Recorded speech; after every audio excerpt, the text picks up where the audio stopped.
الحمد لله نحمده ونستعينه ونستغفره. نعوذ بالله من شرور أنفسنا ومن سيئات أعمالنا. من يهده الله فلا مضل له ومن يضلله فلا هادي له. ونشهد أن لا إله إلا الله ونشهد أن محمدا عبده ورسوله. أما بعد، أعوذ بالله من الشيطان الرجيم. بسم الله الرحمن الرحيم. سبحان الذي أسرى بعبده ليلا من المسجد الحرام إلى المسجد الأقصى الذي باركنا حوله لنريه من آياتنا إنه هو السميع البصير. صدق الله العظيم. اس وقت عالم اسلام کا سینہ اور دل جس طرح چھلنی کیا جا رہا ہے اور جس طریقے سے مسلمانوں کو یہ بات ثابت کی جا رہی ہے کہ تمہاری اس دنیا میں حیثیت ہے تو صرف ہمارے مد مقابل ہونے کی. الکفر ملت واحدہ، سارا کا سارا کفر ایک ملت بن چکا، اور وہ یہ ثابت کر رہے ہیں کہ ہم اہل کفر کے ساتھ ہیں. ان کو اس بات پہ کوئی عار اور کوئی شرم نہیں ہے کہ ہم تعصب کر رہے ہیں. حتیٰ کہ مراکش سے لے کے پاکستان اور پاکستان سے لے کے آگے عرب امارات میں جتنے ممالک ہیں پاکستان، افغانستان، اس کے ساتھ عرب ممالک، اس کی 12 ریاستیں، لبنان ہے، قطر ہے، سعودی عرب ہے اور ترکی ہے، اور چلتے چلتے مصر ہے. یہ پوری اتنا بڑا رقبہ ترکی سمیت، مصر سمیت، جو کہ فلسطین کا ہمسایہ ہے، ان سب کے جو باتیں آ رہی ہیں وہ انتہائی خوشخوشی، انتہائی. اور پاکستان کا حال یہ ہے کہ ہمارا جو سب سے آگے نظر آنے والا میڈیا وہ سب سے پہلے چلاتا ہے تو کرکٹ کی خبریں چلاتا ہے. اس کے بعد دکھاتا ہے کہ نواز شریف یہ کر رہا ہے، شہباز شریف یہ کر رہا ہے، عمران خان یہ کر رہا ہے، اور آخر میں 1 منٹ دیتا ہے جس میں اسرائیلی اتنے مارے گئے اور فلسطینی اتنے مارے گئے. بس نہ میڈیا کوئی کردار ادا کر رہے، نہ مسلم امہ کسی چیز پہ کھڑی ہو رہی. ہمارے نوجوان بچے ریلز بنا رہے ہیں یوٹیوب سے میری کمائی ہو جائے، پروگرامز کر رہے ہیں کہ فیس بک کے ذریعے سے ہماری کمائی ہو جائے. وہ پیسے کمانے پہ تلے ہوئے ہیں، پیسے کمانے پہ لگے ہوئے ہیں، اور ملک معاشی سطح پر، اقتصادی سطح پر انتہائی تباہی کے دہانے پہ کھڑا ہے. آپس میں زیادہ سے زیادہ مسئلہ اور بحث ہے تو یہ ہے کہ پیٹرول مہنگا ہو گیا، سستا ہو گیا، اور ہمارے ملک کو اقتصادی طور پر جکڑ دیا. ہماری فورسز اللہ کرے وہ کچھ کام کر رہی ہوں، ہمیں اس کے بارے میں اطلاعات نہیں. اور میں کوئی اپنی بات نہیں کر رہا، میں اپنے بڑوں کی بات کر رہا ہوں. مجھے کون جانتا ہے میری کون سی اطلاعات ہے؟ میں جو بات سنا رہا ہوں آپ کو بڑوں کے حوالے سے سنا رہا ہوں، میری کوئی اپنی بات نہیں. حضرت شیخ الاسلام حضرت مفتی تقی عثمانی صاحب دامت برکاتہ اور سر فہرست یہ ہیں. اس کے علاوہ ہمارے دیگر جتنے اصاغر اور اکابر موجود ہیں سب جو بات کر رہے ہیں وہ یہی بات کر رہے ہیں کہ مسلم امہ بے حسی کی انتہا پہ ہے. ہر کوئی اپنے مزے میں مشغول ہے، ہر کوئی اپنی مرضیات میں مشغول ہے. آپ صلی اللہ علیہ وسلم نے فرمایا کہ تمام مسلمان کا جسد واحد، ایک جسم کی مانند ہے. ان اشتکا عینہ اشتکا کلہ، اگر اس کی آنکھ دکھتی ہے تو سارا جسم دکھتا ہے. ہیں ہم مسلمان کیسے ہیں۔ اس وقت ہمارے بھائی روندے جا رہے ہیں، اس وقت ہمارے بھائی کچلے جا رہے ہیں، اور ہم نہ اپنی سطح پر آواز اٹھاتے ہیں، نہ اپنے پیغامات میں اس چیز کو واضح کرتے ہیں کہ ہمارے مسلمان بھائی اس وقت جس تکلیف میں ہیں، جس پریشانی میں ہیں، اس میں ہمیں اپنا پیغام اوپر بڑوں تک پہنچانا چاہیے۔ وہ اس وقت ایک دوسرے کی ٹانگیں کھینچ رہے ہیں، وہ اس کو برا کہہ رہا، وہ اس کو برا کہہ رہا، وہ اس کو چور کہہ رہا، وہ اس کو کرپٹ کہہ رہے ہیں۔ یہ وقت آپس میں لڑنے کا تو نہیں ہے۔ اور جناب اس نے اتنا سکور بنا دیا، اس نے اتنا سکور بنا دیا، مہنگائی ادھر پہنچ گئی۔ یہ خبریں تو ہم برسوں سے سن رہے ہیں، یہ چیزیں تو برسوں سے ہماری آنکھوں کے سامنے ہیں، لیکن ہمارے مسلمان بھائی 1940 کے اندر یہود نے اپنی یہ تحریک شروع کی تھی کہ انہوں نے فلسطین کے اندر اپنی زمین خریدنا شروع کی۔ 1912 یا 1892 میں سلطان عبد الحمید کے پاس ان کے بڑے بڑے وفد گئے اور اس سے بہت شدت سے اس بات پہ دباؤ ڈالا کہ ہمیں فلسطین میں زمین خریدنے دی جائے، اور بہت زور دیا تو عبد الحمید ثانی نے کہا کہ جب تک میں زندہ ہوں تو میں فلسطین میں زمین خریدنے نہیں دوں گا۔ اچھا، کوئی غیر مسلم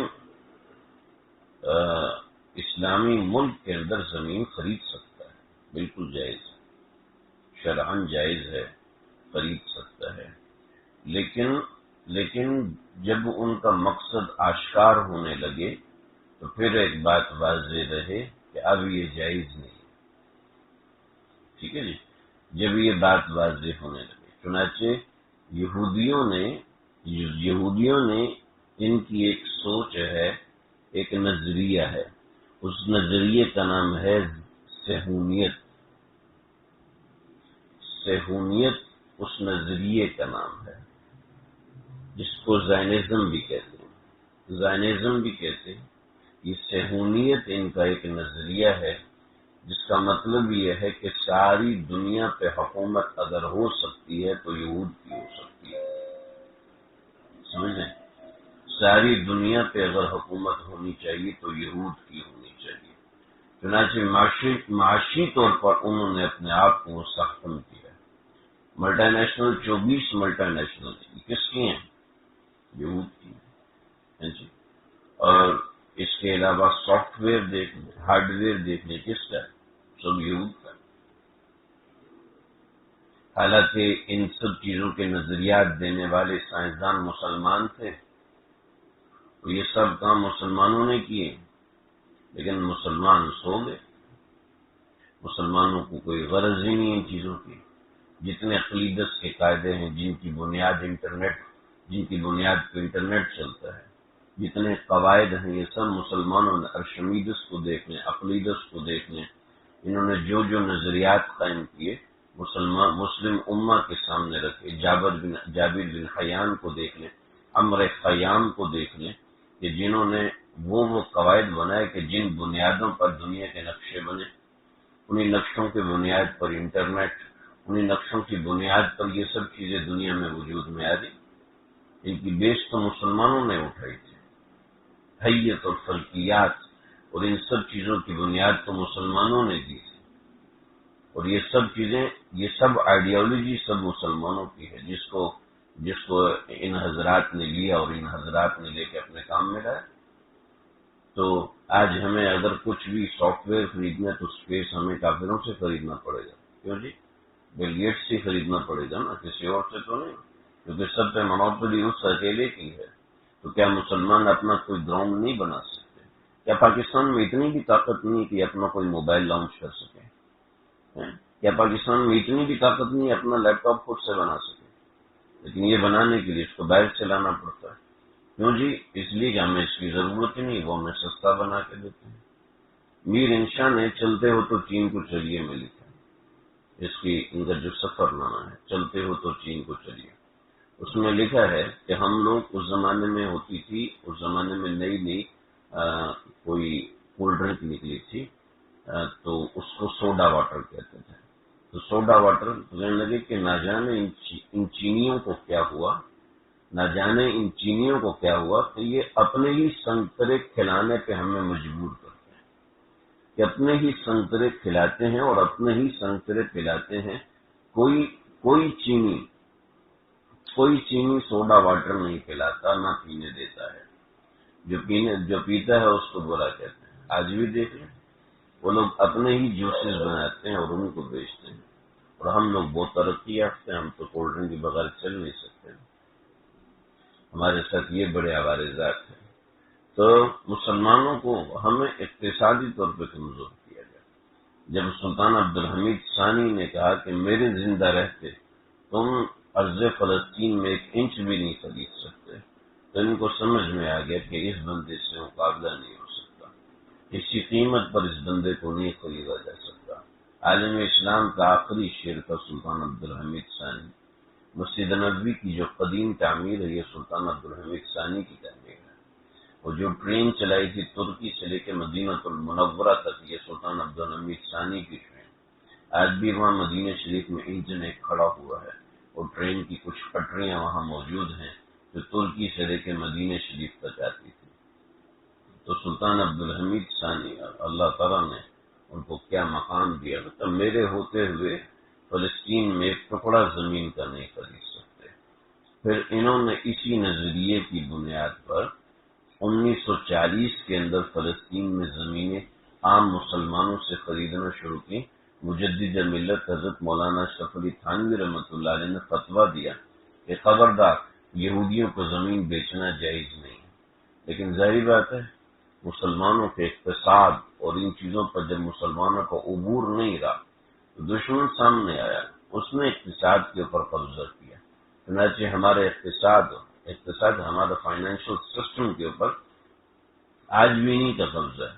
جتنے بھی آئی ایس اوز ہیں وہ سارے کے سارے کس کے بنے ہوئے؟ مسلمانوں کے بنائے ہوئے ہیں۔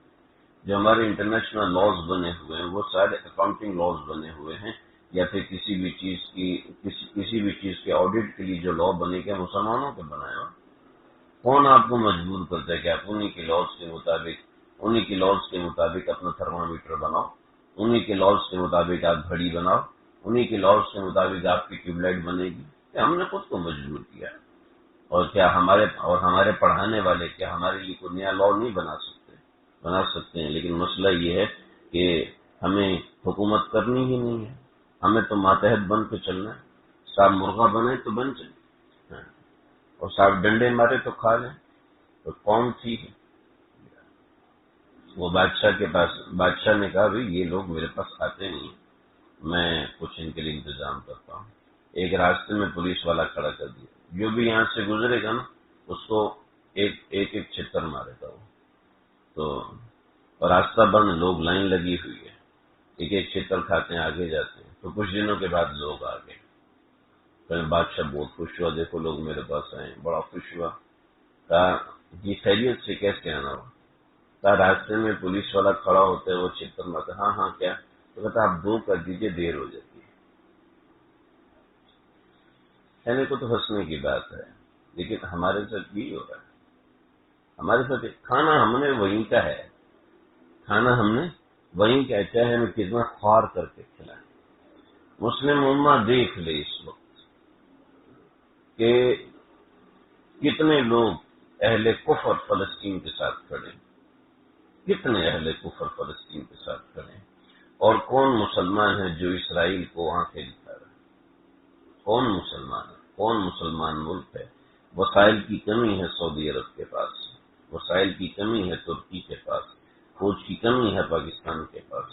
جب یہی مارکہ 1958 میں ہوا تھا تو پاکستانی فورسز سے سب سے بڑا ڈر تھا، سب سے بڑا ڈر ان کو پاکستانی فوج سے تھا کہ پاکستانی اگر مقابلے میں آ گئے تو پھر ہماری خیر نہیں۔ اور پاکستان جب مقابلے میں آیا تو وہ کیا ہوتا ہے اس جگہ کا نام مجھے بھی بھول گیا، پاکستانی پائلٹ 16 پائلٹ چاہیے تھے 30 پائلٹوں کے اندر۔ افسران نے کہا کہ بھئی 30 پائلٹ ہیں، صرف جانے کا فیول ہے، واپس نہیں آ سکتے، ظاہری بات ہے گر کے تباہ ہوگا، جہاز گر کے تباہ ہوگا، کوئی جا نہیں سکتا۔ تو کہا کوئی بھی نہیں مانے گا، کہا کوئی بھی نہیں مانے گا تو خفیہ طور پہ کہا جن 16 کا نام رکھ دیں گے، اب کیا کر سکتے ہیں، ان کو کہیں گے کہ تمہاری فیملی کو اتنے پیسے دیں گے، اگر یہ بھی نہیں مانے تو پھر 8 کو بھیجیں گے، اگر یہ بھی نہیں مانے تو 4 کو بھیجیں گے، یہ بھی نہیں مانے تو جو جتنے مان گیا پھر اسی حساب سے کریں گے۔ تاریخ گواہ ہے، اللہ اکبر، تاریخ گواہ ہے، جب نام لیے کہ صرف ایک روٹ کا فیول ہے، دوسرے واپسی کا فیول نہیں ہے، لہذا ہم نے صرف 16 پائلٹ بھیجنے ہیں، جو جا سکتا ہے خوشی کے ساتھ وہ تیار ہو جائے۔ 30 کے 30 کھڑے ہو گئے کہ ہم جائیں گے، 30 کے 30 کھڑے ہو گئے۔ مسئلہ یہ ہے دشمن کو، ہمارے دشمن کو مسلمان کی اس غیرت سے ڈر لگتا ہے، اس غیرت سے ڈر لگتا ہے۔ میرے ساتھ کچھ ساتھی تھے جو افغانستان کی جہاد میں شریک تھے، اس کو صحیح کرو یار، افغانستان کے جہاد میں شریک تھے، کہنے لگے مجھے بتایا فیصل بھائی قسم خدا کی جب ہمارے ساتھی شہید ہوتے تھے تو ہم روتے تھے۔ خدا کس لیے؟ ظاہر بات ہے دکھ تو ہوگا، کہتا ہے اس لیے نہیں روتے تھے کہ شہید ہوا ہے، اس لیے روتے تھے کہ یہ کیوں شہید ہوا، میں کیوں نہیں شہید ہوا۔ اس کو سیٹ کرو یار۔ کہنے لگے کہ اچھا کھانے سے وحشت ہوتی تھی، کیا کسی دن نرم بستر مل جائے تو بھائی یار نیند رات خراب کر دی، سخت پتھر پہ سونے کا مزہ ہی ہو رہا ہے، بستر اٹھا کے اس کو دیے، بستر تم لے لو تم لے لو تم لے لو، لیتے اس لیے تھے تاکہ اللہ کی نعمت کی بے قدری نہ ہو جائے، اور رات کو باقاعدہ روتے تھے۔ صبح اٹھ کے نا امیر صاحب فجر کے بعد جب دعا کے لیے ہاتھ اٹھاتے تو کہتے ہیں امیر صاحب میری شہادت کی دعا، امیر صاحب میری شہادت کی دعا، امیر صاحب میری شہادت کی دعا کرو۔ میدان جہاد ایسی چیز ہے، دشمن کا سامنا ایسی چیز ہے جو بچوں کو شیر بنا دیتا ہے۔ شرط ہے کہ اسلام ہو، ہمیں پتہ نہیں ہمارے اسلام کی طاقت کتنی بڑی ہے، ہم جانتے نہیں ہمارے اسلام کی طاقت کتنی ایسی ہے کہ دشمن کے بکھی اور گڑ کے رکھ دی، کہ اسلام کے اندر اللہ رب العزت نے ایسی طاقت رکھی، مسلمان کے اندر اللہ رب العزت، دشمن جتنا چاہے مال کوئی پرواہ نہیں، دشمن جسم سے کھال ادھیڑ رہا ہے ٹکڑے ٹکڑے کر، اور یہ آگے سے ہنس رہے ہیں، ڈرامہ کر رہے کیا، ڈرامہ کر رہے، ارے نہیں ڈرامے کی بات نہیں ہے، وہ جذبہ ایسا ہوتا ہے، وہ ولولہ ایسا ہوتا ہے دشمن کی آنکھوں میں آنکھیں ڈالنے کا، پرواہ ہی نہیں ہوتی۔ میں استاد فرمانے لگے کہ میں نے خود ایک مجاہد سے سنا، میں نے لگے کہ ان جو رشین فوجی ہیں انہوں نے کہا کہ یہ مجاہد بہت، آج اس کی چیخیں سن لی، اس کے بغیر مجھے چین نہیں آئے گا، اس کے بغیر مجھے چین نہیں آئے گا۔ اس کو پتہ چل گیا تو اس کو الیکٹرک چیئر پہ باندھا اور بہت بڑا جھٹکا دیا۔ جب بہت بڑا جھٹکا دیا تو جھٹکا دینے کے بعد ضرور جھٹکے درمیان تو تکلیف ہوگی، جیسے جھٹکا ختم ہو تو سر ہا ہا ہا ہا ہا ہنسنا شروع ہو گئے۔ تو یہ بندہ ہے کیا، نہ چیختا ہے نہ روتا ہے، ارے کیسے چیخے گا کیسے روئے گا، جیسے آ کے بے ہوش ہوگا، آقا علیہ الصلوۃ والسلام آ جائیں گے زخموں پہ ہاتھ رکھیں گے، کوئی ہو، اور ایسا عجیب و غریب منظر، ایسی وہ باتیں میں بتا بھی نہیں سکتا کہ وہ یعنی جو میں نے سنی ہوئی ہیں، جو سننے سے دل کا حال ہو جاتا ہے، وہ جن کے اوپر گزرتی ہے ان کا کیا ہو۔ استغیثون ربکم فاستجاب لکم انی ممدکم بخمس من الآلاف من الملائکۃ مردفین، تمہارے ساتھ فرشتے ہیں، وہ فرشتے نظر آ رہے ہیں، یہ آ رہا فرشتہ، یہ آ رہا فرشتہ، یہ آ رہا فرشتہ، وہ فرشتوں سے باتیں کر رہے ہیں۔ میرے والد محترم ہیں فرمایا لگے کہ 86 کے اندر دشمن کے سامنے کھڑے ہوئے، ضرورت مورچے بندے ہوئے، ہمیں لگے کہ فائرنگ ہو رہی ہے، خطرناک ہو رہی ہے، بہترین خطرناک فائرنگ ہو رہی ہے، سر اٹھانے کی ہمت نہیں، اور اگر مورچے میں سو جاتے تھے، نہ جانے کون سلا دیتا، کچھ پتہ ہی نہیں چلتا۔ خواتین سننے میں نہ وہ چند اور باتیں بھی ہوتا تھا، میدان قتال کے اندر وہ جب دشمن کا سامنا ہوتا ہے، اللہ اکبر، یعنی دشمن کی آنکھوں میں آنکھیں ڈال کے جب بات کی جاتی تو ایمان کون سے چھلاوے پہ چڑھ جاتا ہے، آپ اور ہم ان حالات میں تصور نہیں کر سکتے۔ وہاں جو ہمارے مسلمان بھائی جو دشمن کے سامنے کھڑے، ایک ٹینک آ رہا ہے وہ سامنے کھڑا، وہاں چڑھا میرے کو، اور پتہ اس نے چڑھا بھی دینا، وہ کوئی پرواہ نہیں، اور چڑھا بھی دیا کوئی مسئلہ ہی نہیں، آنکھوں سے دیکھنے کا، ہاں میرے اوپر بھی چڑھو، میرے اوپر کرتے کرتے 5-5-10 سیالکوٹ کا مارکا پاکستان کا مشہور ہے 65 کی جنگ، سیالکوٹ کا مارکا کہ سپاہی سالار نے کہا کہ دشمن کے سامنے بم باندھ کے جانا ہے، اور ٹینک کے نیچے گھس کے بم پھوڑ رہے ہیں، خودکش بمبار یہ کرنا ہے، ورنہ دشمن کے 500 ٹینک سیالکوٹ کو اڑا کے رکھ دیں گے۔ تو سارے فوجی ایک دوسرے کو حیرت سے دیکھتے ہیں، اب کیا ہوگا، میرے گھر کا کیا ہوگا، میرا اس کا کیا ہوگا، اس کا تو خیال بھی نہیں آ سکتا، ایک دوسرے کو دیکھ رہے ہیں، صرف دیکھ رہے ہیں۔ تو جو سپاہی سالار تھے انہوں نے اپنے جسم کے بم باندھے، کہ سب سے پہلے میں نہیں، آپ کی ضرورت ہے، آپ نہیں جائیں ہم جائیں گے، یعنی کہ یہ ٹینکوں کے نیچے گھسے ہیں، دشمن کے 500 ٹینکوں میں 17 ٹینک بچے، سب بھاگ گئے، یعنی ٹینک کو چھوڑ کے بھاگ گئے، یعنی اتنا بڑا مار کا اور صرف 100 بندوں کے ذریعے سے کور ہو گیا۔ یہ مسلمان کا جذبہ جہاد، دنیا اس سے ڈرتی ہے، دنیا اس سے گھبراتی ہے، اس کو ایک سیکنڈ کا یہ خیال نہیں آتا کہ میرے پیچھے میری ماں بیٹھی ہے، اس کو خیال نہیں آتا میرے پیچھے میری بیوی بیٹھی ہے، اس کو خیال نہیں آتا میرے پیچھے میرے بچے بیٹھے۔ حضرت عبداللہ بن رواحہ 3 دن کا فاقہ ہے، اور یرموک کی جنگ ہے، نبی علیہ السلام نے پیغام دیا تھا کہ عبداللہ بن رواحہ اگر جعفر شہید ہو جائے تو عبداللہ بن رواحہ سردار بنیں گے۔ تو عبداللہ بن رواحہ جب سردار بنے تو ان سے فاقے کی وجہ سے اٹھنے نہیں ہو رہا تھا، جب اٹھے ہیں تو غنودگی تاری ہو رہی ہے، تو کہنے لگا، اے دل تجھے کس چیز کی تمنا ہے، تجھے تیری بیوی یاد آ رہی ہے تو اس کو طلاق دے، تجھے بھوک کی ہے تو جاتے ہیں میں تیرے اوپر میں نے لقمے کو حرام کر دیا، اور ہاتھ میں کسی نے لقمہ دیا تو گوشت کا ایک ٹکڑا تھا اٹھا کے پھینکا کہ اب میں اس کو نہیں کھاؤں۔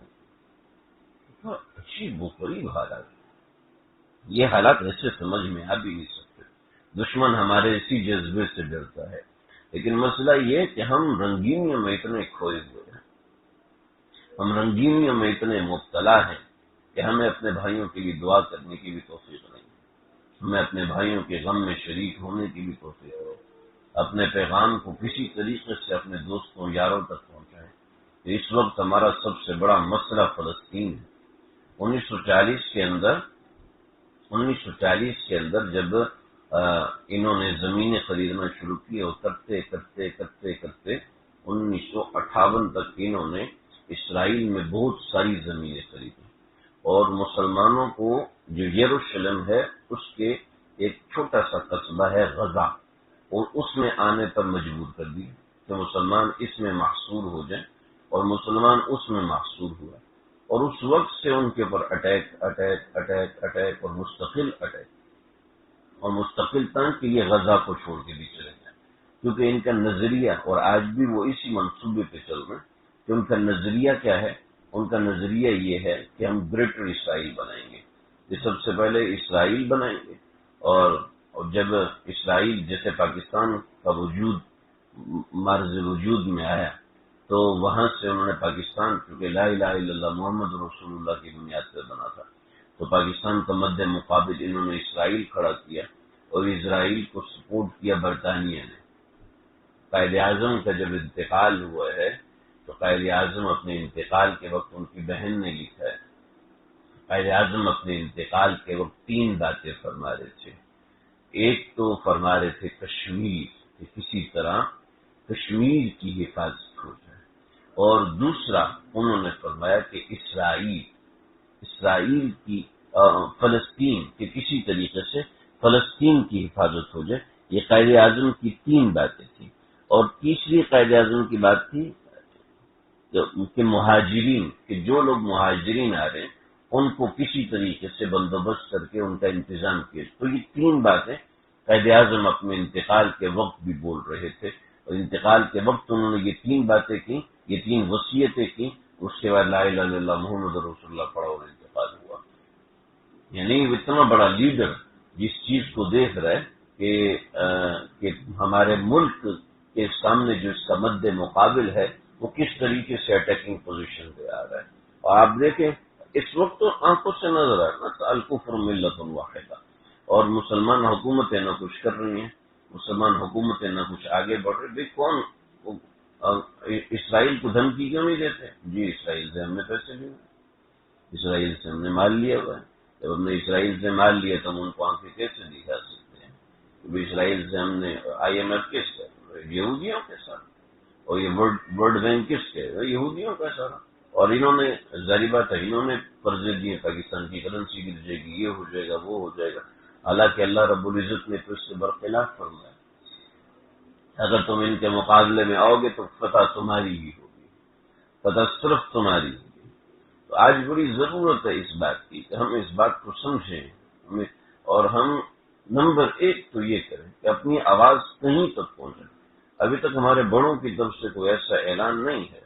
کوئی ایسا اعلان ہو تو اس کے اندر بڑھ چڑھ کے شریک ہونا یہ لازم ہے کہ مسلمان کی کسی عضو کو تکلیف ہے تو اس کے سارے جسم کو تکلیف ہے. اس وقت غزہ کو کس طرح بنا دیا کہ اس طرح کھنڈر بنا دیے کہ لوگ مجبور ہو جائیں یہ جگہ چھوڑنے پر. جب یہ جگہ مسلمان مجبور ہو جائیں گے اس جگہ کو چھوڑنے پر تو مسجد اقصی کس کے حوالے ہوگی؟ اور یہودی کہتے ہیں کہ ہم مسجد اقصی نہیں گرائیں گے، مسجد اقصی نہیں گرائیں گے. ایک بڑا زلزلہ آئے گا مسجد اقصی خود گر جائے گی. اور اس بڑے زلزلے ان کی اپنے ربیین کے بقول اب وہ اس سے ہٹ نہیں سکتے. تو انہوں نے کیا کیا؟ مسجد اقصی کو نیچے سے پورا کھودا ہوا کہ اگر تھوڑا سا کہیں زلزلہ آئے تو مسجد اقصی ساری کی ساری منہدم ہو جائے. تھوڑا سا کہیں زلزلہ آئے مسجد اقصی منہدم ہو جائے. لیکن 30-35 سال ہو چکے اس کھدائی کو، اللہ نے اس مسجد کو سلامت رکھا ہوا ہے. اور یہ مسجد اقصی، یہ اس مسجد کی اہمیت آپ ذرا سمجھیں. سبحان الذی اسری بعبدہ لیلا من المسجد الحرام الی المسجد الاقصی. اللہ نے قرآن میں اس کا ذکر کیا. پھر آپ صلی اللہ علیہ وسلم سے کسی نے پوچھا کہ ای مسجد اول وضع، ای مسجد اول وضع، یا رسول اللہ سب سے پہلے کون سی مسجد بنائے گی؟ تو آپ نے فرمایا سب سے پہلے ان اول بیت وضع للناس الذی ببکۃ مبارکہ، سب سے پہلے مکہ المکرمہ میں مسجد حرام کو بنایا گیا. اور اس کے بعد دوسرے نمبر پر فرمایا کہ دوسرے نمبر پر مسجد اقصی بنائی گئی. یہ ایک زمانہ تھا کہ مسجد اقصی کا رقبہ سب سے زیادہ بڑا تھا، یعنی 144,000 مربع میٹر کا اس کا رقبہ تھا. 144,000 بہت بڑا رقبہ ہوتا ہے، بہت بڑا رقبہ ہوتا ہے 144,000. اور سارا کا سارا مسجد اقصی کے حدود شمار کیے جاتا تھا. تو مسجد اقصی جب حضرت عمر نے 16 ہجری میں بیت المقدس کو فتح کیا تو کسی بھی شہر کو فتح کرنا ایسے نہیں ہوتا تھا، بلکہ سب سے پہلے حضرت خالد ابن ولید، حضرت عبیدہ بن جراح نے اطراف کے علاقوں کو فتح کیا تاکہ ایسا نہ ہو کہ مرکز جنگ جو ہو بیت المقدس بنے. جب اطراف کے سارے علاقے فتح ہو گئے تو سب علاقے فتح ہونے کے بعد پھر جب بیت المقدس کی طرف آئے تو انہوں نے کہا کہ ہم اس کے دروازے نہیں کھولیں گے، البتہ بیت المقدس کے اکرام کے طور پر ایسا ہو کہ مسلمانوں کے امیر المومنین آئے. تو حضرت خالد ابن ولید کی شکل حضرت عمر ابن خطاب سے ملتی تھی. انہوں نے کہا ٹھیک ہے حضرت خالد ابن ولید جائیں. قد بھی ملتا تھا، شکل بھی ملتی تھی. حضرت خالد ابن ولید دور سے آیا ہوتا جی ہمارے امیر آ رہے ہیں. تو الحرب خدعۃ، حرب تو جو جنگ ہے وہ تو ظاہر دشمن کو چکمہ دینے کا نام ہے. کہاں حضرت عمر بن خطاب کو اتنی دور سے بلائیں گے؟ تو حضرت خالد ابن ولید کو دور سے دیکھا تو کہنے لگے نہیں، یہ مسلمانوں کا امیر ہو نہیں سکتا، آپ مسلمانوں کا امیر کو لے کے آؤ ورنہ ہم دروازے نہیں کھولیں گے. چنانچہ حضرت عمر ابن خطاب کو پیغام بھیجا. حضرت عمر ابن خطاب وہی درویش منش آدمی، اپنا وہی جبہ پہنا ہوا جس پہ 14 پیوند لگے ہوئے، 2 پیوند ٹاٹ کے جبہ پہنا ہوا، ایک اونٹنی پر سوار. تقریباً 35 کلومیٹر دور دیگر صحابہ کرام وہاں پہنچے اور انہوں نے حضرت عمر سے کہا کہ 3 بر اعظم کا حکمران ہے، وہ آئے گا، یہ لوگ تو بڑے جاہو جلال والے ہیں، آپ جب اس لباس میں ان کے پاس سامنے جائیں گے تو ان کو ہو سکتا ہے اسلام کا مذاق اڑائے۔ بعض روایت میں کہ حضرت عمر نے ان کی بات مانی، اونٹنی چھوڑی اور گھوڑے پہ سوار ہو تو گھوڑا اچھلنا شروع ہو گیا۔ حضرت عمر سمجھ گئے انہیں قد قتل تلی، مجھے قتل کر دیا تم، لاؤ میرا جبہ۔ حضرت عمر کا جبہ لا کے وہ پہنایا اور پھر اپنے اونٹ پر سوار ہوئے۔ بعض روایت میں جو صحیح اقوال ہیں وہ یہ ہیں، فرمانے لگے کہ تم بتاؤ کہ تمہیں جو عزت ملی ہے تمہیں کپڑوں کی وجہ سے ملی ہے یہ اسلام کی وجہ سے ملی، لگے اسلام کی وجہ سے، تو جب اسلام کی وجہ سے عزت ملی ہے تو کپڑے کیوں تبدیل کرواتے ہیں، سواری کیوں تبدیل کرواتے ہیں، اسی سواری پر سوار۔ اور جب بیت المقدس کے قریب پہنچے تو انصاف کیسا تھا، اللہ ہو، اب باری ان کے جو غلام تھا اسلم، اس کی باری تھی، تو اسلم کو اوپر سوار کیا، حضرت عمر نیچے ہیں، باقی صحابہ کرام پیچھے ہیں۔ تو یہودیوں نے پوچھا کہ ان میں عمر کون ہے، وہ جو اونٹنی کے اوپر سوار ہے؟ کہا نہیں، اونٹنی کے جو نیچے ہے وہ ہے عمر۔ تو کہا دروازے کھولو، ہماری کتابوں میں جو لکھا تھا وہی ہوا کہ مسلمانوں کا حکمران عمر ابن خطاب بیت المقدس میں آئے گا، اس کے کپڑوں پہ 14 ٹاٹ کے پابند ہوں گے، اور عدل کا یہ عالم ہوگا کہ اس کا غلام اپنی باری کی وجہ سے اونٹنی پر سوار ہوگا اور وہ اونٹنی سے نیچے اترا ہوگا۔ اللہ اکبر۔ تھے تو آبا وہ تمہارے ہی مگر تم کیا ہو، ہاتھ پہ ہاتھ دھرے منتظر فردا ہو۔ میرے کعبے کو سینوں سے لگایا کس نے، میرے قرآن کو۔ اللہ اکبر۔ تھے تو آبا وہ تمہارے ہی مگر تم کیا ہو، ہمیں کیا ہے، ہم تو ان کے نام لیوا رہے بولنے کے بھی قابل ہیں۔ حضرت عمر جب بیت المقدس میں داخل ہوئے، حضرت عمر نے دیکھا کہ وہ چٹان، جس چٹان کے اوپر نبی علیہ الصلوۃ والسلام کھڑے ہوئے تھے اور براق آیا اور آپ علیہ الصلوۃ والسلام اس چٹان پہ چڑھ کے براق کے اوپر سوار ہوئے، تو اس چٹان کے اوپر گوبر پڑا ہوا ہے اور گند لوگوں نے گند ڈالا ہوا۔ حضرت عمر جلدی سے آگے بڑھے اور سارا گوبر اپنے ہاتھوں سے ہٹانے لگے، تو جب دیگر صحابہ نے دیکھا کہ یہ ہو رہا ہے تو وہ بھی ساتھ شامل ہوئے، جب وہ ساتھ شامل ہوئے تو اور دوسرے شامل ہوئے، تھوڑی دیر میں وہاں سے سارا گوبر صاف کر دیا۔ تو یہ وہ چٹان ہے جس کے اوپر نبی علیہ الصلوۃ والسلام نے پاؤں رکھا تھا، اور وہی چٹان قبلہ اول کہلاتی ہے۔ سیرت حلبیہ میں جب عبد الملک بن مروان، ان کو لکھ جاؤ، عبد الملک بن مروان نے جب مسجد اقصی آیا تو اس نے اس چٹان، جس کو قبلہ اول اس چٹان کو کہتے ہیں، ٹھیک ہے، قبلہ اول اس گنبد کو نہیں کہتے، وہ جو گنبد الصخرا ہے جو سرخ یعنی گولڈن کلر کا جو گنبد ہے، وہ مسجد اقصی نہیں ہے، وہ مسجد اقصی کی نشانی ہے۔ یہ قبۃ الصخرا، تو یہ قبۃ الصخرا یعنی گولڈن کلر کا جو گنبد ہے، یہ اس چٹان کے اوپر بنا ہوا ہے جس چٹان کو قبلہ اول کہا جاتا ہے، اور مسجد اقصی بالکل اس کے سامنے ہے۔ لیکن اصل میں ہماری میراث ہے اور ہم اپنی میراث سے اتنے غافل ہو گئے۔ بھائی اس کو لے کے جاؤ نا، منع کرو نا، توجہ خراب کر رہی، اہم بات ہو رہی ہے۔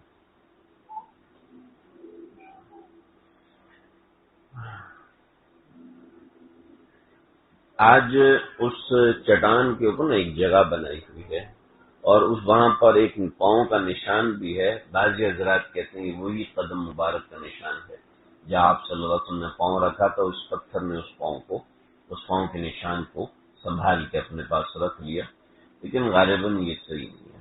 بقیہ اس پتھر کے نیچے سیرت حلبیہ میں لکھا ہے کہ کوئی صاحب اس پتھر کے نیچے گئے تو دیکھا کہ اطراف سے پتھر ہوا میں بلند ہے، تو بڑے پریشان ہوئے بھی کیا ہے، انہوں نے بتایا یہ ہوا میں بلند نہیں، اصل میں اندر پیوست ہے، دیواریں تھوڑی نیچے بنی ہے تو ایسا لگتا ہے کہ جیسے ہوا میں معلق ہے، ورنہ وہ ہوا میں معلق نہیں ہے۔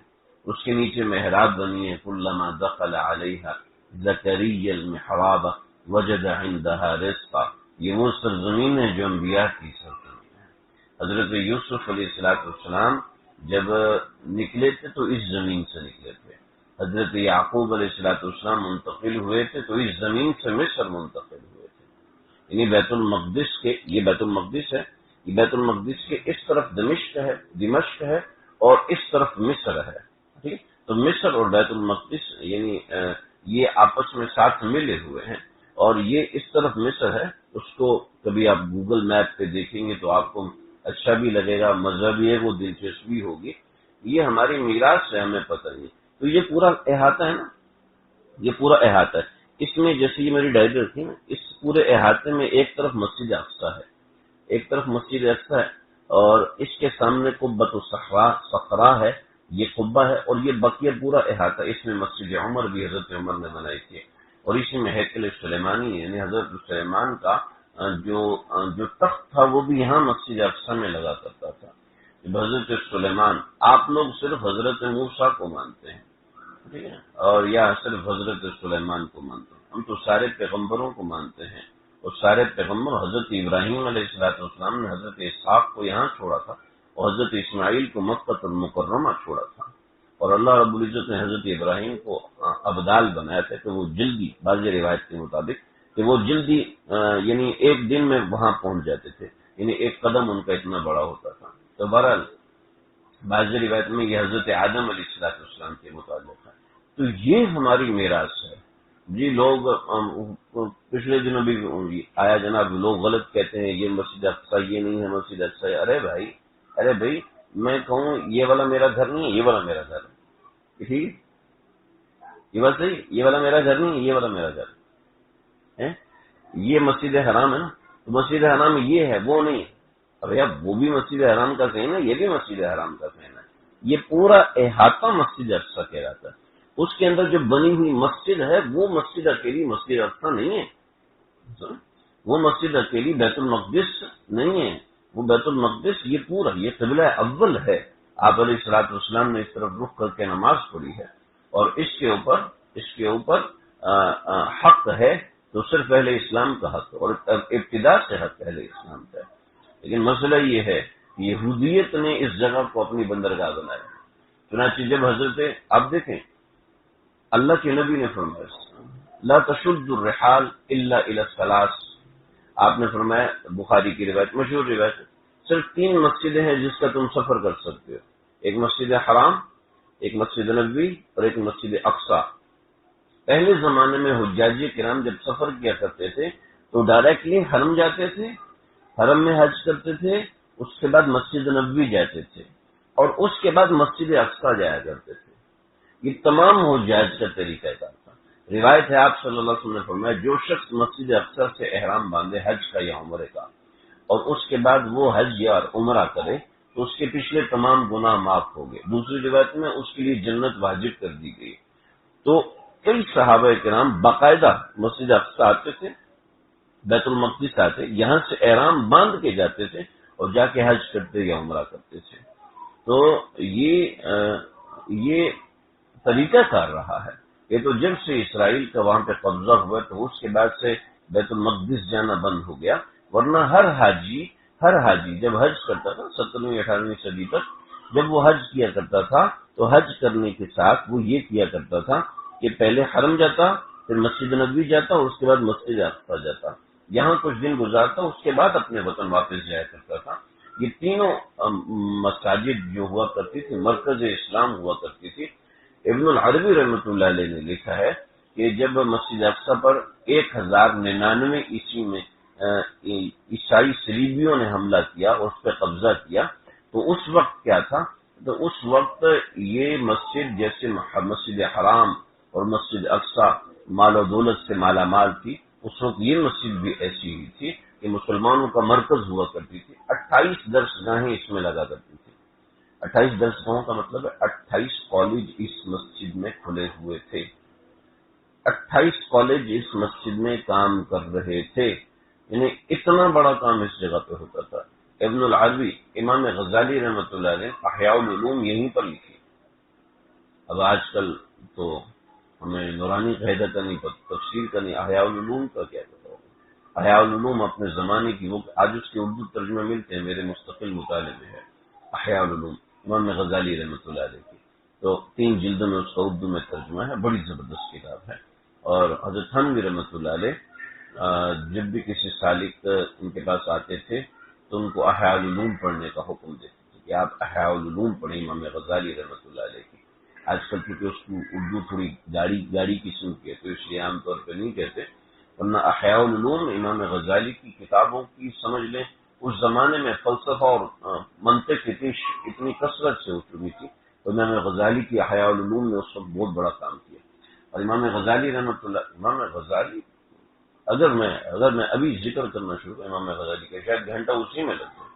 امام غزالی وہ شخص ہے کہ جامعہ نظامیہ اپنے زمانے کا وہ مدرسہ ہے کہ جس مدرسے نے عالم اسلام میں وہ مرکزیت حاصل کر لی تھی جو اس وقت حرم شریف کی ہے۔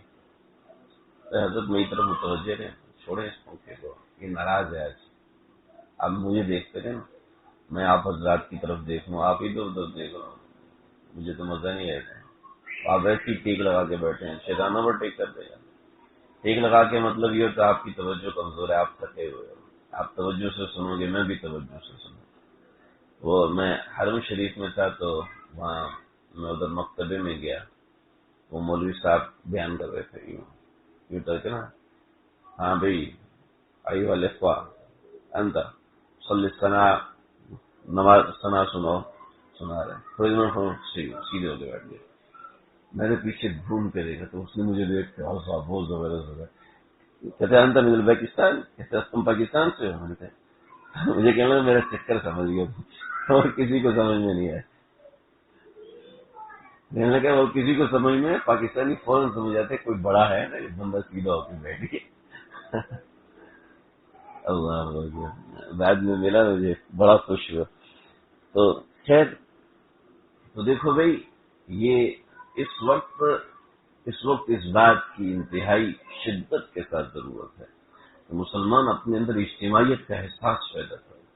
ہو سکتا ہے کہ یہ مارکے ہمارے کئی حضرات اکابر کہہ چکے ہیں، اور میں نے اپنے بڑوں میں سے ایک بڑے کا سنا، میں نام نہیں لینا چاہتا کیونکہ بات راز کی ہے، میں نے کہا میں قسم اٹھا کے کہتا ہوں 2025 میں امام مہدی آنے والے ہیں۔ روایتوں میں آتا ہے کہ جب امام مہدی آئیں گے تو اصفہان سے مسلمانوں کا ایک لشکر نکلے گا جو امام مہدی کا ساتھ دے گا۔ اصفہان کہاں ہے ذرا پتہ ہے کسی کو؟ اصفہان کہاں ہے جی؟ اصفہان جو ہے وہ ایران اور افغانستان کے ساتھ ہے، ٹھیک ہے جی، یعنی ہے افغانستان کے تحت،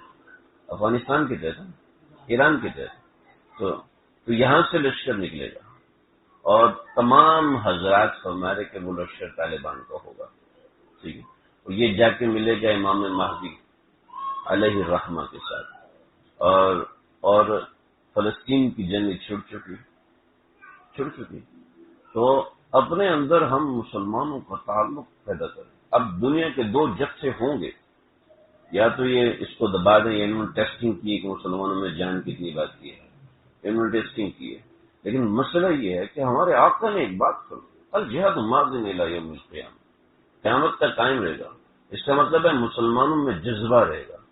میں آپ کو کیا بتاؤں، ایک طرف میں دیکھتا ہوں اپنی بے حسی، ہم کتنے بے شرم ہو گئے، ہمیں کوئی پرواہ ہی نہیں کہ ہمارے مسلمان بھائیوں کے ساتھ کیا بیت رہی ہے، کہ ہم سجدے میں گریں اور اللہ سے روئیں، اللہ سے گڑ گڑائیں، تو انتہا ہے نا بے غیرتی کی۔ اور ایک طرف میں دیکھتا ہوں ایک لشکر ہے پورا، خود میں کیا بتاؤں، میرے پاس پیغامات آ رہے ہیں کہ اگر لوگ سمجھتے ہیں مولوی کو عامل ہونا چاہیے جادوگر، ٹھیک ہے، نمبر 1، نمبر 2 مولوی کو رشتے لازمی کروانے چاہیے، ٹھیک، نمبر 3 مولوی کو خواب کی تعبیر ضرور دینی چاہیے، نمبر 4 مولوی کا مجاہدین سے رابطہ ضرور ہونا چاہیے۔ یہ لوگوں کی 4 کانسیپٹ ہیں، ٹھیک ہے، اس کے علاوہ مولوی کا کوئی کام نہیں ہے۔ میں خود جب مدرسے میں آتا تو میں ان سے پوچھتا مجاہدین کب آئیں گے، کون سے مجاہدین؟ میں نے کہا ظاہر بات ہے مجاہد یہاں جادو بھی سکھایا جاتا ہے مدرسے میں، اور رشتے بھی کروائے جاتے ہیں مدرسے میں، اور کیا ہے خواب کی تعبیر بھی سکھائی جاتی ہے مدرسے میں. اور میرے بھائی نے میری ان باتوں سے مجبور ہو کہ مجھے تعبیر رویا لا کے دے دی، بیٹا تو یہ پڑھ لے. ٹھیک ہے، یہاں سب کو نہیں سکھایا جاتا، انہیں خوابوں کی تعبیر کی کتاب لا کے دے دی، اس کو پڑھ لو شاید تمہیں کچھ سمجھ میں آ جائے. تو وہ اس کی لت مجھے اس وقت سے لگی. تو میرا بھی یہ تصور تھا کہ مدرسے والوں کو تو یہ 4 چیزیں لازمی ہونی چاہیے. ایک تو وہ کالا بنگالی عامل جس میں کراس لگا کے اس میں تعویذ بھرے، اس میں یہ کرے، اس میں یہ کرے کہ یہ مر جائے یہ زندہ ہو جائے، اس میں ایک مرغے کا خون ڈالنا پڑے گا. تو یہ مولوی کو لازمی ہونا چاہیے، خواب کی تعبیر لازمی ہونا چاہیے، اور اس کو مجاہدین سے واسطہ ضرور ہونا چاہیے. تو بھائی مدرسوں میں یہ 4 چیزیں سرے سے نہیں ہوتی ہیں، سمجھ رہے ہو؟ یہ خالصتاً علمی جگہ ہوتی ہے. یہاں قرآن پہ ایسی محنت ہوتی. آج میں صبح سے شروع ہوں میری ایک حدیث کے اوپر ابو داؤد شریف میں عام طور پہ ہمارے 12-13 صفحات ہوتے ہیں. میں ایک حدیث کے اوپر میری ہمارے ایک بہت بڑے ہیں ساتھی حدیث کے فن کے ماہر، میری اس سے بحث شروع ہوئی ہے تقریباً 2-3 گھنٹے مستقل، اور پھر وقتاً فوقتاً میری بات چلتی رہی ہے. وہ حدیث ہم سے حل نہیں ہو سکی. ٹھیک ہے، یعنی آپ یہ سمجھیں کہ ایک حدیث کے اوپر اتنا کلام ہے. ٹھیک ہے، اور حدیثوں کی کتابیں یہ مجموع زوائد بھری ہے. یہ سیاستہ کے علاوہ ہے. سیاستہ کا مطلب ہے 10,000 حدیثیں، یہ ان 10,000 حدیثوں کے علاوہ ہے. یہ مجموع زوائد اچھا بہت سی کتابیں. تو یعنی ایک ایک حدیث کے اوپر اتنی بات، یہ خالص علمی جگہ ہے، خالصتاً علمی جگہ. میں اقرا و ربک الاکرم اس کے ربط میں پھنسا رہا 3 دن تک. 50 سے زائد میں نے کتابیں دی، مجھے سمجھ ہی نہیں آ رہا. اشکال پیدا ہو گیا، میں کھپا ہو گیا. پڑھنے مولوی صاحب پڑھا کیوں نہیں رہے گا، پڑھا رہا ہوں گا مولوی صاحب پھنسے ہوئے ہیں مجھے. تو یہ خالص علمی جگہ ہے بھائی. یہاں اس طرح کی چیزیں نہیں ہوتی ہیں مدرسوں میں، یاد رکھیں. لیکن میں لوگوں کے تصورات، میں ان کے جذبہ بتا رہا ہوں کہ یہ میرا بیٹا ہے، یہ میرا بیٹا ہے، یہ میرا بیٹا ہے، اس کی یہ عمر ہے، یہ عمر ہے، یہ عمر. اگر فلسطین میں کسی بندے کی ضرورت تو میرا بیٹا بھیج دے. کوئی یہاں سے پیسے نہیں جا رہے، یہاں سے پیسے نہیں جا پا رہے، وہاں آپ کے بیٹا کو کیسے بھیجیں گے؟ ضرورت جس کو یاد کرنا نہیں آتا وہ مجاہدین کے لیے تو مصیبت ہے نا. ایک بندے کو فٹ بال کھیلنا نہیں آتا، اس کو 10 کھلاڑیوں میں ڈال دو تو وہ تو ان کے لیے مصیبت بن جائے گا نا، مصیبت ہی بنے گا نا.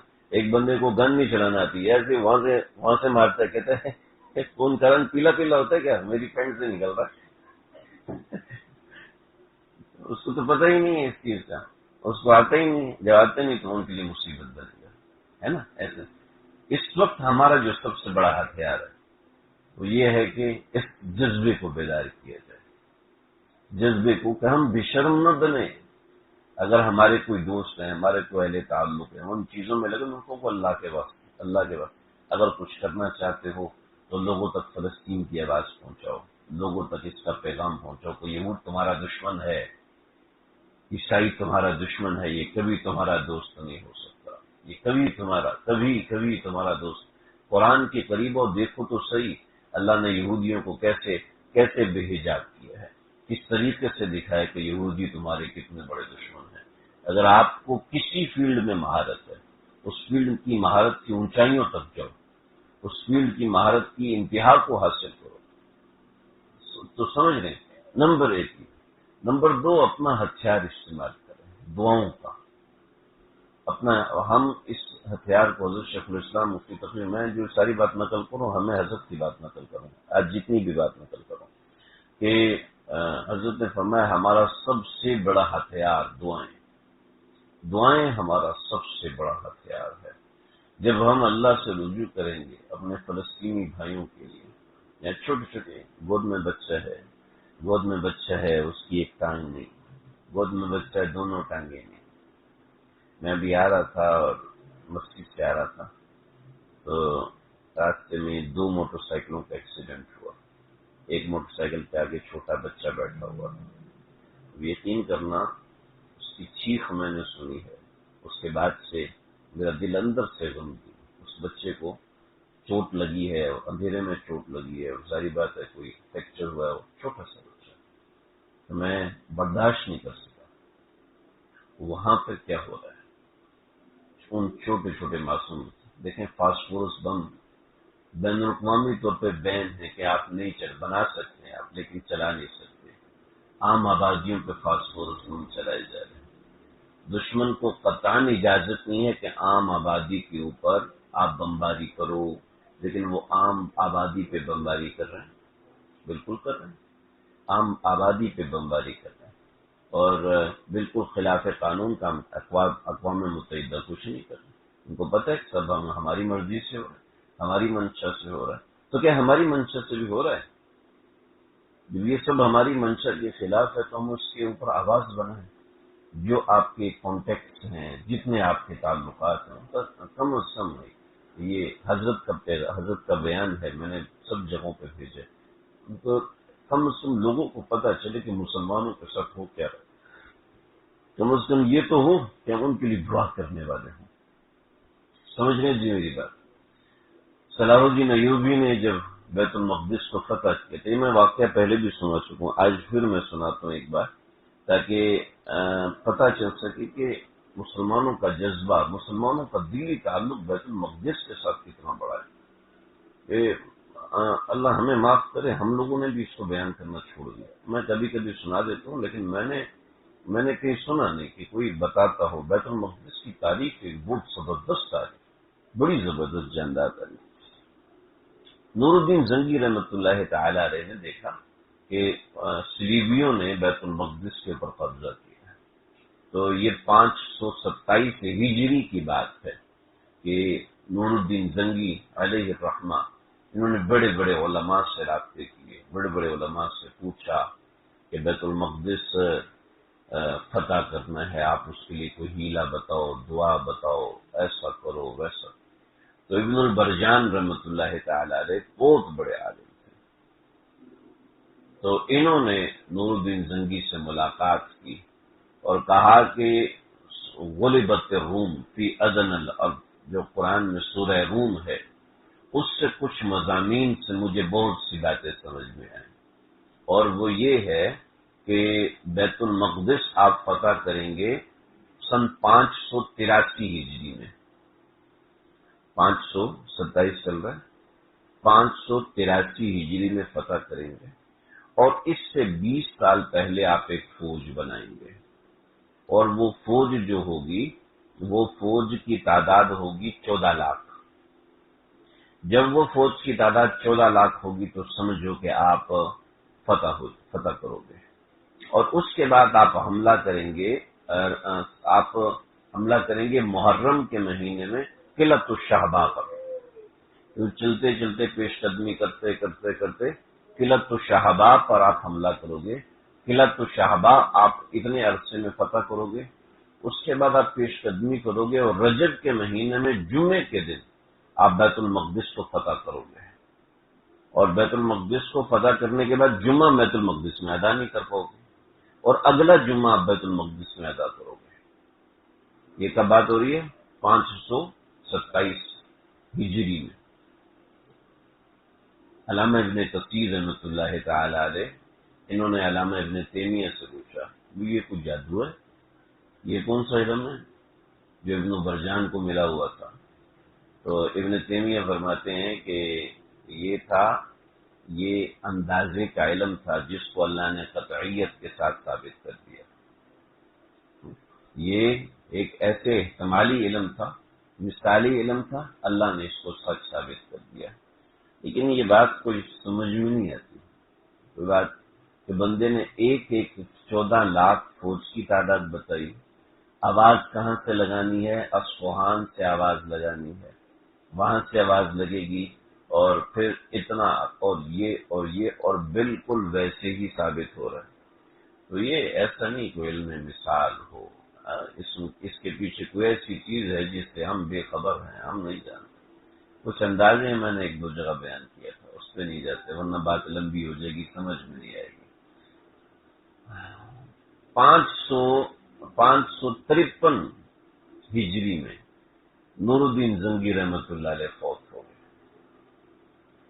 اب انہوں نے کہا تھا کہ میں روٹی نہیں کھاتا ہوں، کہ روٹی بندے کو موٹا کر دیتی ہے، تو مجھے کوئی دوائی بنا کے دو۔ تو حکیموں نے ایک سفور بنا کے دے کہ گھوڑے پہ بیٹھے بیٹھے آپ کھا لیا کریں، آپ کو روٹی کے لیے اترنے کی ضرورت نہیں ہوگی، جب روٹی نہیں کھاؤ گے تو قضاء حاجت بھی نہیں ہوگی، سب صحیح ہو جائے گا۔ ٹھیک، جب روٹی نہیں کھائی تو 2 مہینے قضاء حاجت نہیں ہوئی، قضاء حاجت نہیں ہوئی تو سبیلین بند ہو گئے، وہ بیماری ایسی بڑی کہ انتقال ہونے والا ہو گیا۔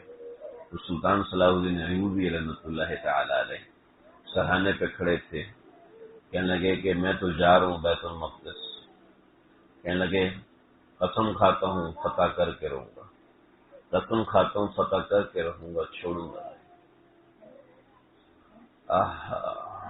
جب انسان دشمن کے سامنے ہوتا ہے اور واقعتاً دل سے دشمن کے سامنے ہوتا ہے، اس کے ایمان کا مقام بہت اونچا ہوتا ہے۔ جب صلاح الدین ایوبی اقتدار میں آئے ہیں تو ان کی دعوت کی گئی، شاہی دعوت۔ تو شاہی مہمان خانے میں جب گئے ہیں تو سامنے 3 اونٹ بنے ہوئے رکھے تھے، 3 اونٹ مشوی بنا کے نا، وہ بنا کے روسٹ موسٹ تندور میں بناتے ہیں، پورا اونٹ وہ بنا کے رکھا ہوا تھا۔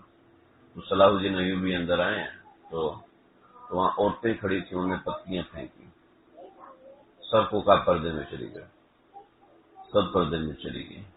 آئے ہیں، کھانا لیا، ایک روٹی اس کے اوپر بوٹی توڑ کے روٹی کے اوپر رکھی، اور کیا بقیہ سارا فوج میں بانٹو، خبردار جو اس میں سے کسی وزیر نے کچھ کھایا، سب کو بھگایا، ایک روٹی لی اور لے کے فوج کو دیکھنا شروع کرنا۔ یہ جذبہ ہوتا ہے، ان کی نظر ان چیزوں پہ، اتنی بڑی گاڑی ملے گی، اتنا بڑا گھر ملے گا، ان کی نظر ان چیزوں پہ نہیں ہوتی، ان سہولیات، ان کی ویلیو ایک، اس کا ایک دھاگا نا، ایک دھاگے کے ٹکڑے جتنی بھی ویلیو نہیں ہوتی، کچھ بھی نہیں ہے، یہ بیکار سب لگتا ہے۔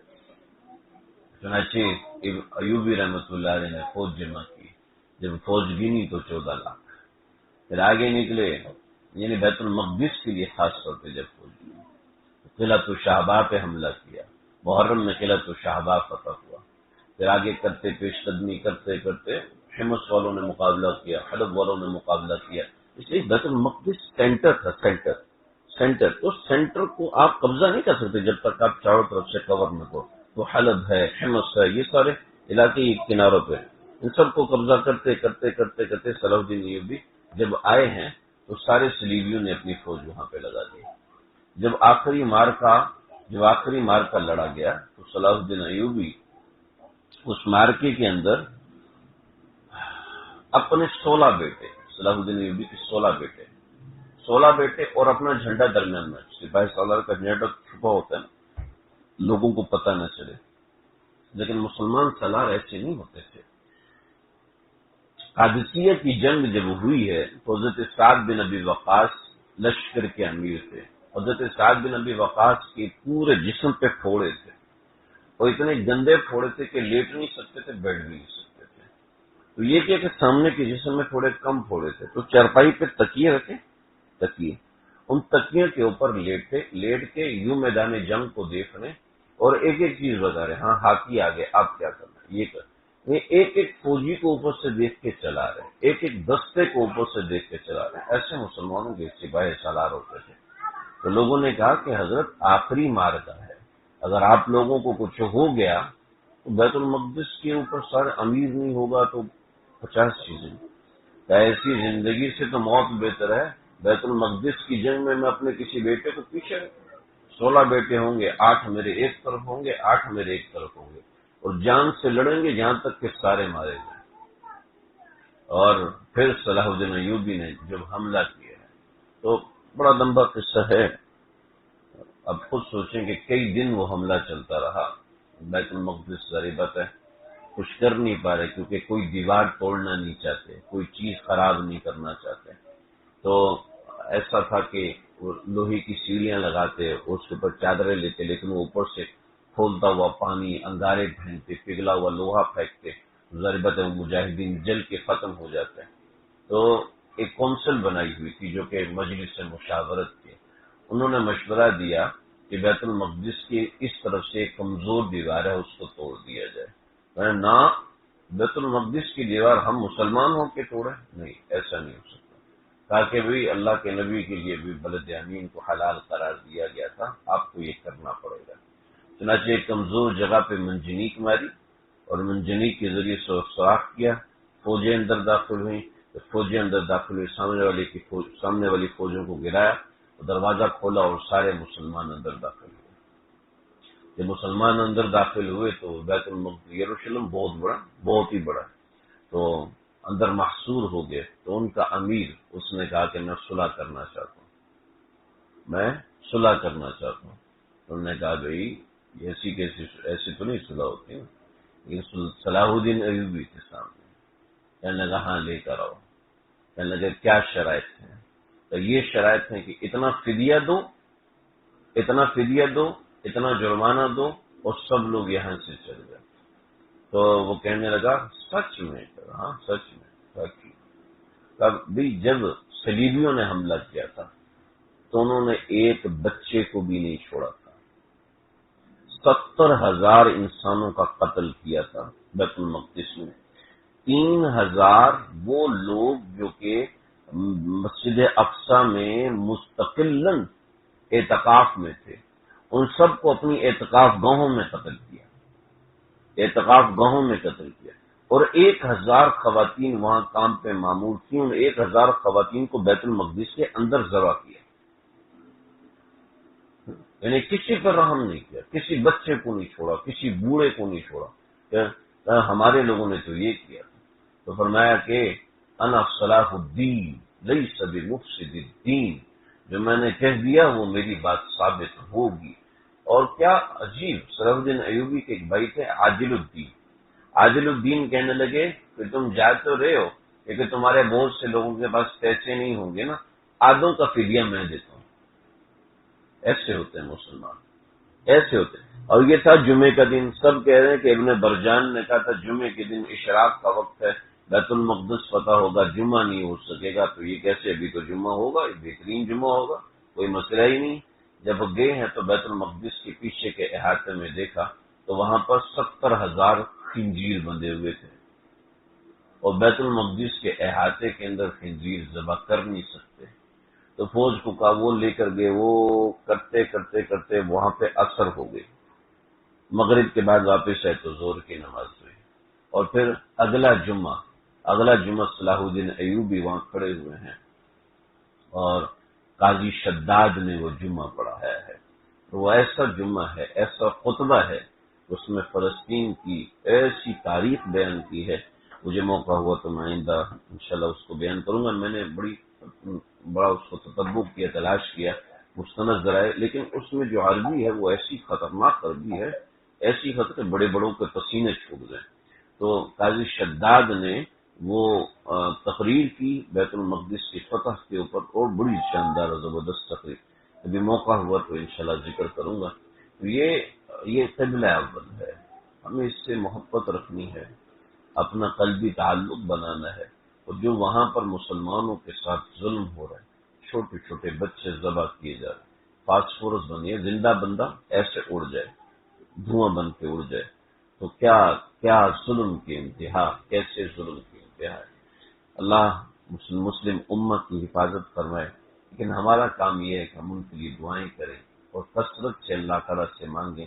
اگر کوئی ایسا فنڈ قائم ہو جاتا ہے تو اس کے اندر مالی مدد بھی کریں، ورنہ اپنے جتنے بڑے ہیں ان تک اپنا پیغام پہنچائیں کہ یہ چیز ہماری ہے اور ہمیں اس کا خیال رکھنا ہے، اس کا احساس رکھنا ہے۔ اللہ سمجھنے کے عمل کرنے کی توفیق عطا فرمائے۔ آخر دعوانا الحمدللہ رب العالمین۔ بسم اللہ الرحمن الرحیم، الحمدللہ رب العالمین، الصلاة والسلام علی سید الانبیاء والمرسلین نبینا محمد وآلہ وصحبہ اجمعین۔ اے اللہ عالم اسلام کی حفاظت فرمائیے، اللہ عالم اسلام کی حفاظت فرمائیے، اے اللہ فلسطین کی حفاظت فرمائیے، غزہ کے مسلمانوں کی حفاظت فرمائیے، اے اللہ غزہ کے مسلمانوں کی حفاظت فرمائیے۔ وہاں بچے ہیں، بوڑھے ہیں، عورتیں ہیں، بچیاں ہیں، اے اللہ ان کی عزتوں کی، ان کی آبرو کی حفاظت فرمائیے، ان کی جانوں کی حفاظت فرمائیے۔ اللہم انصر المجاہدین فی کل مکان، اللهم انصر المجاہدین فی کل مکان، اللہ حماس کے مجاہدین کی مدد فرمائیے، اللہ ان کی مدد غیب سے فرمائیے۔ آپ ہی نے فرمایا کم من فئۃ قلیلۃ غلبت فئۃ کثیرہ، بہت سی چھوٹی چھوٹی جماعتیں ہیں وہ بڑی بڑی جماعتوں پہ غالب ہو جاتی ہیں، اللہ حماس کو اہل کفر پہ غالب فرما دیجیے، اللہ امت مسلموں کو اہل کفر پہ غالب فرما دیجیے، اے اللہ جو ان کا تعصبانہ رویہ امت محمدیہ کے سامنے آیا ہے، اے اللہ امت محمدیہ کو متحد ہونے کی توفیق عطا فرمائیے، ہمارے نوجوانوں کو ہوش مند بنا دیجیے، یہ گندگیوں غلاظتوں ناچ گانوں اور فنی کلپس کو چھوڑ کے اے اللہ اس درد کو سمجھیں، اے اللہ اس غم کو سمجھیں جو امت کو لائق ہے، وہ تکلیف کو سمجھیں جو امت کو لائق ہے۔ ہمارے بھائی ذبح کیے جا رہے ہیں، ہماری بہنیں بچیاں ذبح کی جا رہی ہیں، ان کی عزتوں کو تباہ و برباد کیا جا رہا ہے، ہمارے چھوٹے چھوٹے معصوم بچوں کی چیخوں کو ان کے گلوں سے چھینا جا رہا ہے۔ اللہ ہم تو نادار ہیں، بے کس ہیں، ہمارے پاس ان کی کرنے کے لیے، ان کی مدد کے لیے کچھ نہیں ہے۔ آپ ہماری دعاؤں کو ان کے حق میں قبول فرمائیے، آپ ہماری دعاؤں کو ان کے حق میں قبول فرمائیے، آپ ہمارے ہاتھ اٹھانے کو ہمارے یہاں تذکرہ کرنے کو ان کے حق میں قبول فرمائیے۔ اے اللہ جتنے بھی لوگ آئے ہیں ان کے آنے کو قبول فرما دیجیے، ان کے بیٹھ جانے کو قبول فرمائیے، ان کی مسائی کو قبول فرمائیے، ان کے آنے جانے کو قبول فرمائیے، ان کے بیٹھ جانے کو قبول فرمائیے، آنے کی برکت سے ان کے دلوں میں جو جو جائز حاجات ہیں اللہ سب اپنے فضل سے، سب اپنے کرم سے اے اللہ پورا فرمائیے، اے اللہ پورا فرمائیے۔ ہمارے حاصل بھائی کو نرینہ صالح اولاد کی دولت سے نوازیے، ہمارے نعمان بھائی کے بیٹے عبداللہ کو، حسن کو، ان کے والدین کو صحت کلی سے نواز دیجیے، کی مشکلات کو دور فرمائیے، اللہ ان کی پریشانی کو دور فرما دیجیے، اللہ ان کی تکالیف دور فرمائیے۔ ہمارے ڈاکٹر خالد بھائی، ہمارے خالد محسن بھائی ہیں، اللہ ان کے بچے کا کام ابھی چل رہا ہے، اللہ غیب سے مدد فرمائیے، ان کے گھر والوں کی تکالیف دور فرمائیے، ان کے خاندان والوں کی تکالیف کو دور فرمائیے، ان کے رشتہ دار جو پریشان ہیں اللہ ان سب کی پریشانی دور فرمائیے، اللہ ہم سب کی جملہ حاجات کو آپ جانتے ہیں، اپنے فضل سے کرم سے پورا فرمائیے۔